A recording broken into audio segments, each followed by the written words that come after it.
been in a relationship twice. I haven't done nothing else. Lies, because you still be doing booty calls. But sometimes it may be you yourself stopping yourself from moving forward.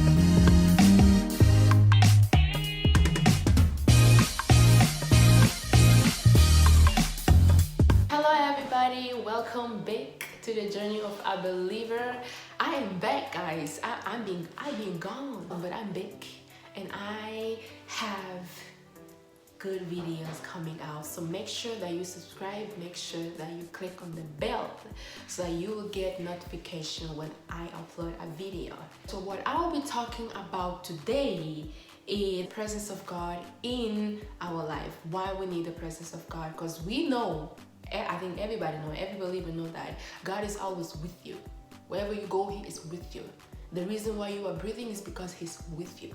The reason why you are the way you are, the reason why your business is going forward, the reason for why you have success in your business, in your studies, and whatever it is that you're doing, that's because God is with you. Now, here is the thing.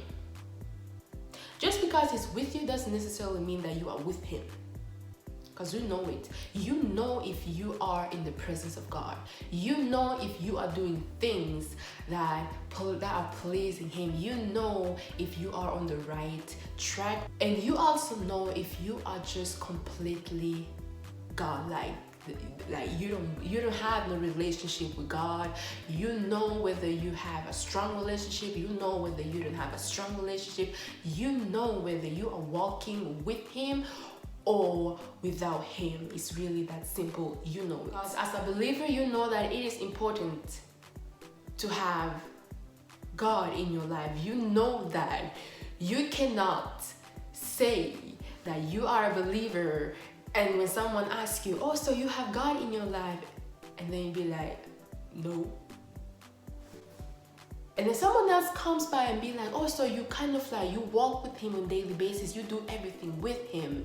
And you be like, no, I only call Him when I need Him. Oh, God. I want you to ask yourself then, am I walking 100% with God? Or do I have one foot in the world and one foot in the Bible? When you stop doing what you are supposed to do, my friend, you are opening a door. I have a name for that. It's a no-no. A no-no door. A no-no door. Like, you see that, I'm not opening that door, because that door is the door of attack. When you have formed that deep relationship with God, the moment that deep relationship with God get cut off, and you get cut off by only one person, you don't pray like you used to pray. You don't connect yourself with God the way you used to do. You don't read the word. You don't read the Bible. Before, you used to be the person who will never make a decision like without consulting your friend Jesus. But now you do everything on your own. You don't need Him anymore. Some of you watching this video thinking that brain of yours that you got it from all yourself. Like, you're so smart, that is because of you. God gave you that. It got nothing to do with you. God gave you that wisdom, my friend. When you walk in the presence of God, of course, all the days are not going to be the same. Will there be days where you are happy? Yes. Will there be days where you do not feel that happy? Yes. Will there be days where you are like, oh, why is this happening to me? Absolutely, yes. But will there also be days where you be looking, where you would just look at God and be like, God, you're so good to me. I don't know why you are so good to me, but thank you, Jesus, because I know I don't deserve this. I know that I done stuff I wasn't supposed to do, but you still forgave me. There will be those days. And the reason for why I am talking about this is because I was always out there partying, drinking, and having one foot in the world and one foot in the Bible to fully make a decision that I will fully live for God. And that meant that no more drinking, honey. No more going out clubbing, honey. No more home party, honey. I couldn't continue living like this if I want to fully become the woman that God wants me to be. And so when I made that decision, guys, God started to draw me even more closer to Him. And I quickly understood that, wow, this needed really to be done. Because I understood how bad it was. I understood how many doors I opened spiritually by doing everything that I was not supposed to do.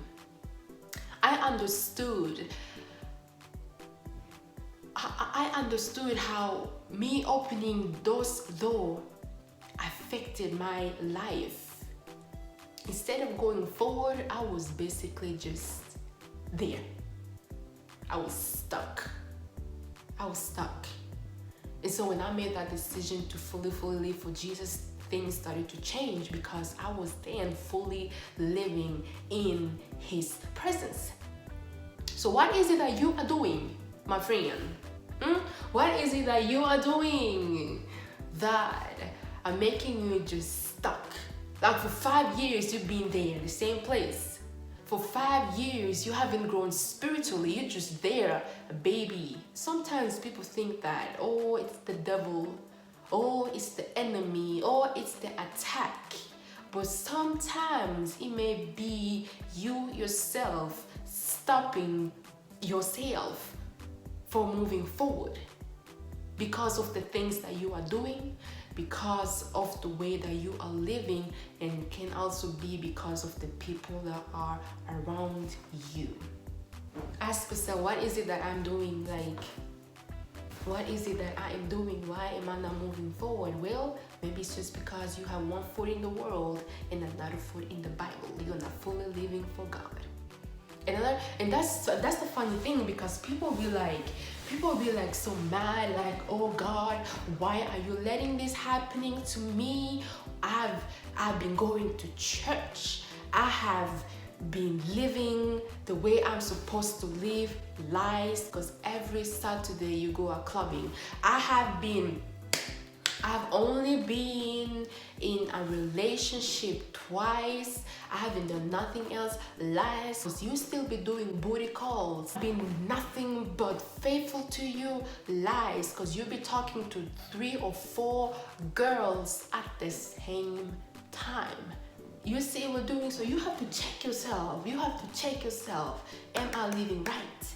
Am I doing what I'm supposed to do? So let's stop blaming God, because none of this is His fault. You are stopping yourself because you don't want to let go of something. You don't want to let go of that 50% that is holding you back. Living in the presence of God 100% doesn't come with compromise.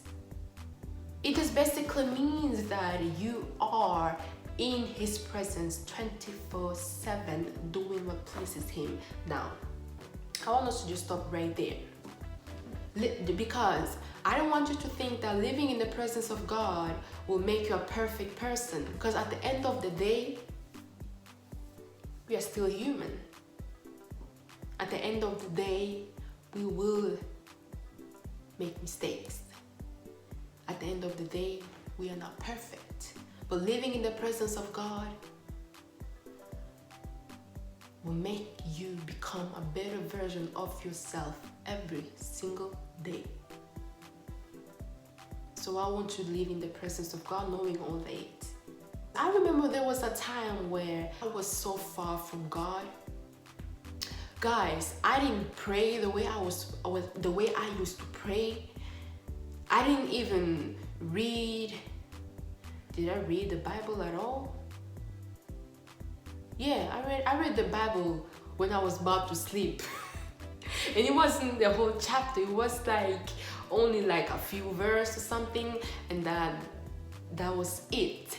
I remember it so well because it did something to me spiritually. I became spiritually weak because I wasn't living in His presence no more.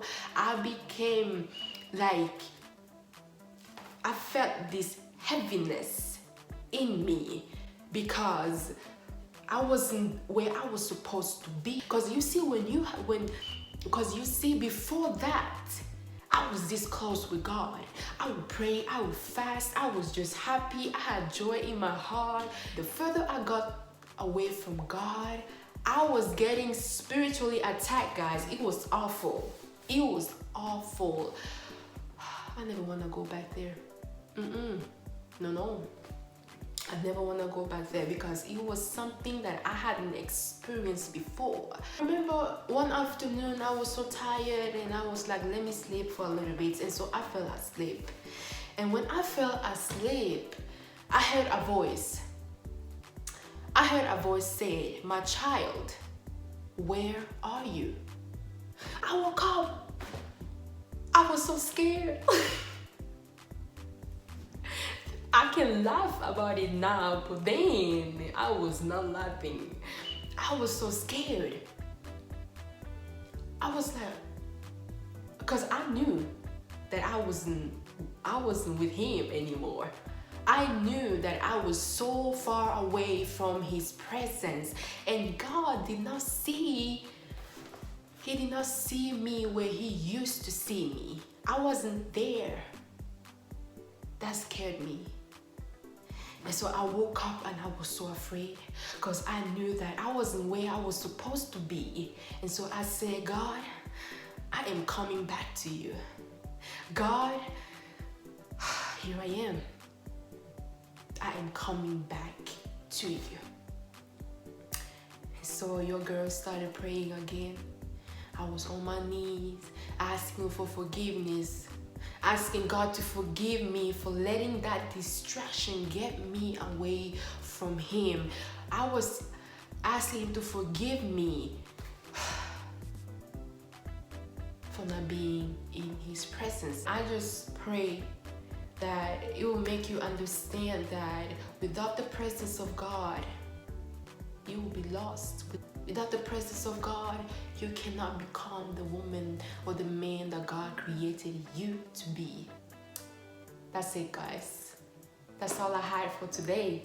Thank you for watching and have a blessed week.